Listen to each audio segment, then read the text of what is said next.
Hi,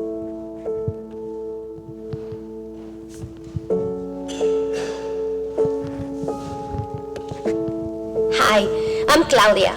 I am originally from Mexico, and like me, most members of my congregation are immigrants. But more than just a church, we have found a family, a community of faith and support that sustains us.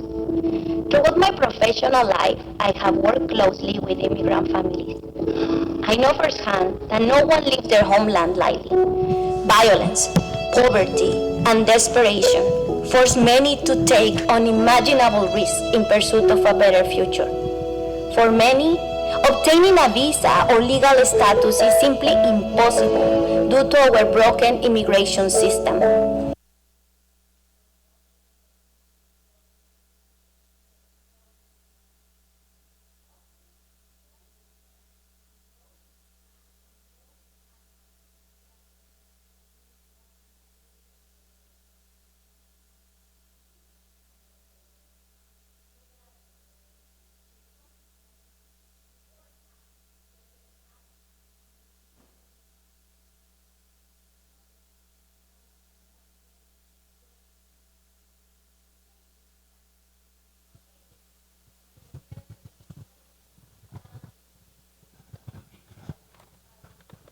When I see misinformation and fear mongering, demonizing immigrant families, portraying them as threats rather than neighbors, even those who have lived here for generations are sometimes made to feel like they do not belong, or worse, that they are unworthy. Many immigrant and refugee families are the orphans and widows of our time. Yet, in Deuteronomy we read, "And he loves the foreigner residing among you." How then can we imitate Christ's humility? Philippians 2 reminds us, "Do nothing out of selfish ambition or vain conceit. Rather, in humility, value others above yourselves, not looking to your own interests, but each of you to the interests of others."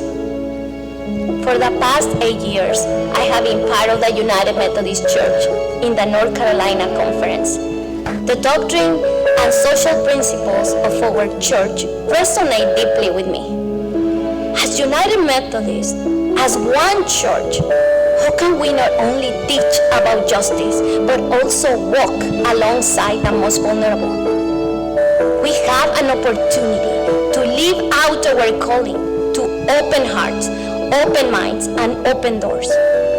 Our immigrant brothers and sisters are suffering. And as the one body of Christ, when one part suffers, we all suffer. How can we extend a hand to God's people? We need acompañamiento or accompaniment, which means to walk in solidarity with one another. If you are curious how you can respond, I invite you to visit the new immigration resource page on the conference website. You will find events and information on how you can help change the narrative and instill hope to those who are afraid. You can also contact your district superintendent, who can connect you with opportunities to accompany a United Methodist congregation near you. Jesus reminds us, "Whatever you did for one of the least of these brothers and sisters of mine, you did it for me." Let us not only speak of love, but act in love. May God bless you.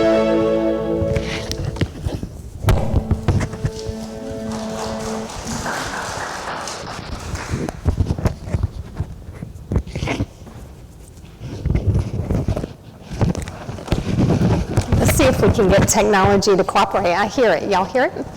So I love the way that Claudia ends the video with a challenge to act in love. So today, there are a number of areas when you think about immigration that require action, but today we're specifically going to focus on potential immigration action on church property. First, very important, a disclaimer. I'm not an attorney, I'm not an expert. We're simply sharing with you the information that we've gathered so far, and we'll continue to update this as more information becomes available.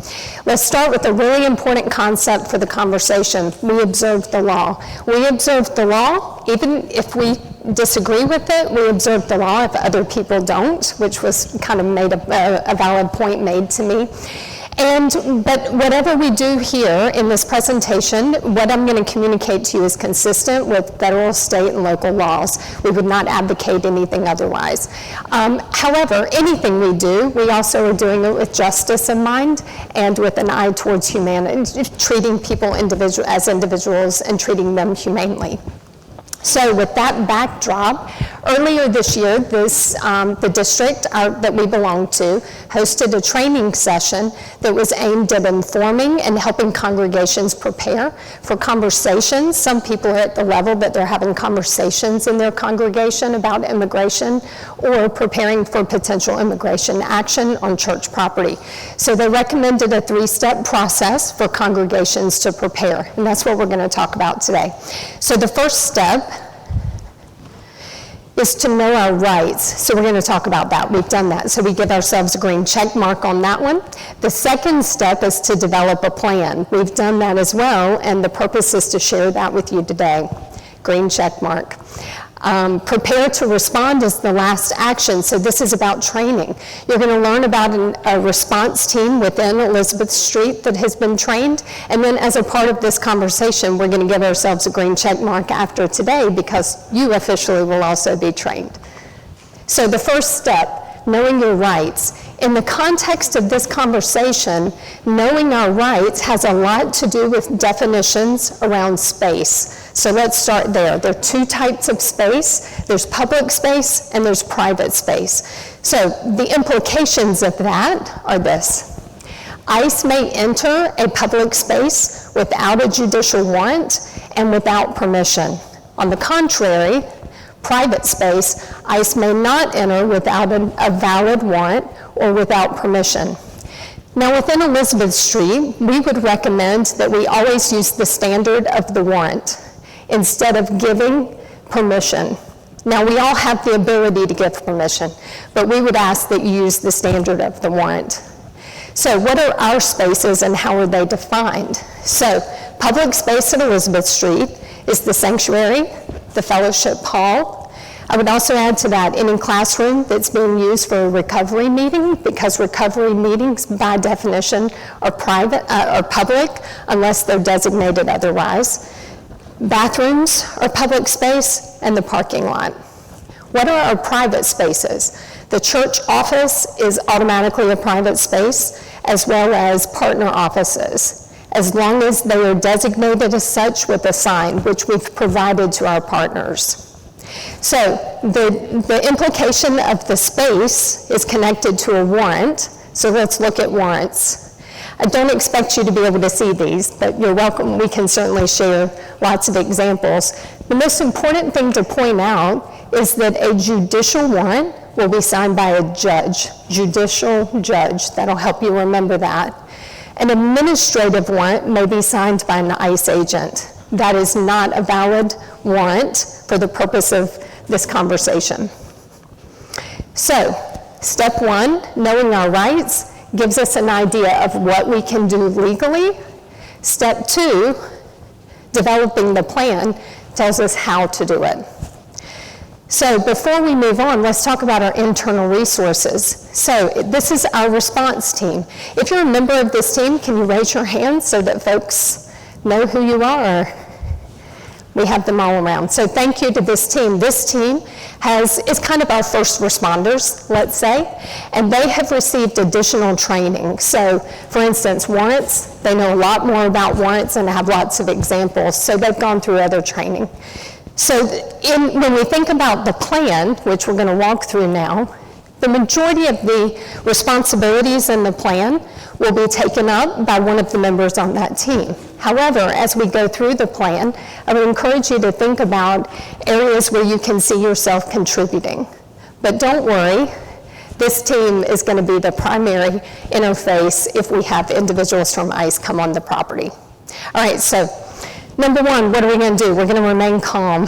We're going to be able to be calm because we're better informed, and we actually have a plan, and that may not be the case when other individuals encounter ICE. So we're going to remain calm. Whoever encounters ICE first is going to start the process and alert the response team.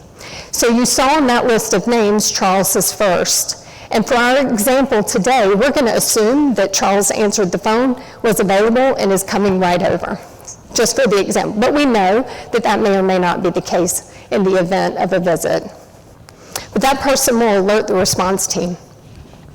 While you may be waiting for Charles to come, you can ask ICE to wait. So remember, we have our issues of space, so let's think about what that could look like. So if ICE is outside of private space, we can ask them to wait and until they've presented a warrant to us. If they're already in a private space, many times perhaps the door to an office would be open. You can ask them to move to a public space and wait. And lastly, if they're in a public space, which we know they do not need a warrant or permission to be there, you can still ask them to wait until Charles arrives. They may or may not, honor your request. So next, Charles is going to begin identifying volunteers to serve certain roles. It's really important that we don't assume somebody's going to do these things. Let's be very clear about, I'm volunteering for this, or you're volunteering for something else. So I call this first role the reporter, documenting all the things. Somebody just to capture what's happening in the event. You don't have to worry about what to write down. We actually have a template for you, but I call this one the reporter. The second one I call the recorder. So in a day where we all have telephones, it would be great to have one or more individuals actually video and record the interaction. And last would be for a volunteer to call CMBIN North Carolina. If you're not familiar with this organization, I highly recommend that you Google them. They're out of Greensboro. They actually have an app of highly trained volunteers that can, when notified, they actually look at where people's locations are, and they can send somebody that's close to your area. They also keep a database of ICE activity so that they can begin to see trends. So we would want to participate with them and partner with them. They could be support to us. So next, let's assume now Charles is the one doing all the communication directly with ICE. He's going to ask for their badge numbers. The purpose in that is to identify that they really are ICE and not local law enforcement. As of right now, although I suspect this will change, local law enforcement is not authorized to execute warrants, but that may change. We'll keep you updated. He's going to ask for a copy of the warrant. We are legally entitled to receive a copy and keep it for our files. And then lastly, as we've discussed, he's going to determine if the warrant is valid. And we've given him language. If the warrant is, if he determines it's not valid, we've given him the language to say what needs to be said. And of course, if it's valid, they're free to enter. Now, they're free to enter, and we would never obstruct ICE, but you're also not required to help them. So when you think about ways that you might think you're being helpful, you can imagine that they might ask you questions if you know the individual they are planning to detain, how long you've known them, how long have they been a member of the church, do you know where they work, or other things. You might think that you're being helpful, but in fact that information could be used against the individual, so therefore it takes us to our next point, which is you also have the right to remain silent and not answer. So that's an example of not volunteering information, thinking that you might be helpful. Okay, before we go on, let's imagine now the event is over. The first thing is something we're not going to do. We're not going to post anything on social media. The district has asked us not to do that and to have one spokesperson with the media, which will be Charles. Even if another member of the first responder team is actually the one on site, Charles will remain our media contact. Then there's something we are going to do. which is take care of each other. And that could take on many forms based on the situation. And then lastly, Charles is going to connect with the district and have a coordinated plan after that. Okay, that's the plan. Now, we have other, so we have other resources available to us. First, we have these white notebooks. There are 4 of them. One will be here in the sanctuary, one in the church office, one in the fellowship hall, and one in the shed that is in the parking lot. They're meant to just be quick, easy, available we don't have time to check something on a computer or a phone in the event of an emergency. So these notebooks are available in multiple places. We have additional information on a Google Drive that every member of the response team has access to. And then lastly, we have some collaterals. So you received one of these in the bulletin this morning. This is also a QR code so that you can access additional copies or share it with friends or whoever. Let's use this as an example for me to tell you about the tiers of information. So here we have a card. It's only in English. Well, in the white notebook, we have templates that are in English and Spanish. But the next tier for the Google Drive, we have this card in 10 languages. So you can kind of see how we've tried to make it very accessible for the situation at hand, but we actually have tiers of information available. So if you are of a certain age, that I happen to be, and maybe they still do this in schools, but you'll recognize this image, stop, drop, and roll. I think it was like drilled into us. But in fact, in the year 2023, less than 0.005% of the US population was injured by fire. That's good news. That means it's fairly rare. That's how I see this presentation. I'd like for us to have cultivated muscle memory around a plan and how we will contribute, but at the same time, I hope we don't use it. Now, if we're called upon to use it, this is kind of our modern interpretation of stop, drop, and roll.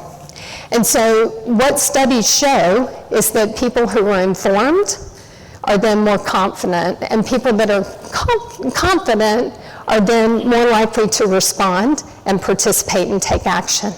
And that brings us back to Claudia and the call to action, and action in love. So hopefully this conversation gives you some ideas about how you fit into that picture and how you can contribute. So thank you. I'll turn it back over to Charles. Thank you.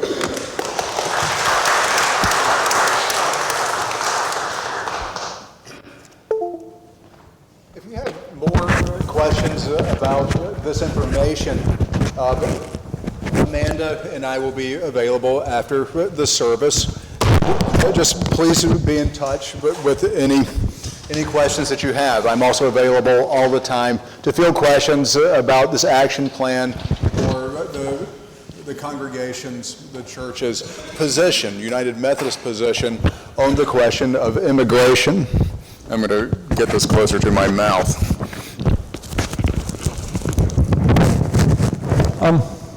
What we will do now is turn to prayer. We thank you again, Amanda, for not only your wonderful presentation, but all the work, connecting, and thought that went into it.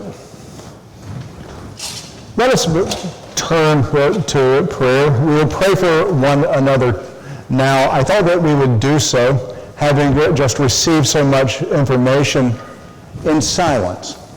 And we'll take just a few minutes to contemplate what we've heard, contemplate who our neighbors are, and contemplate the ways that we, as Christ, show love to one another.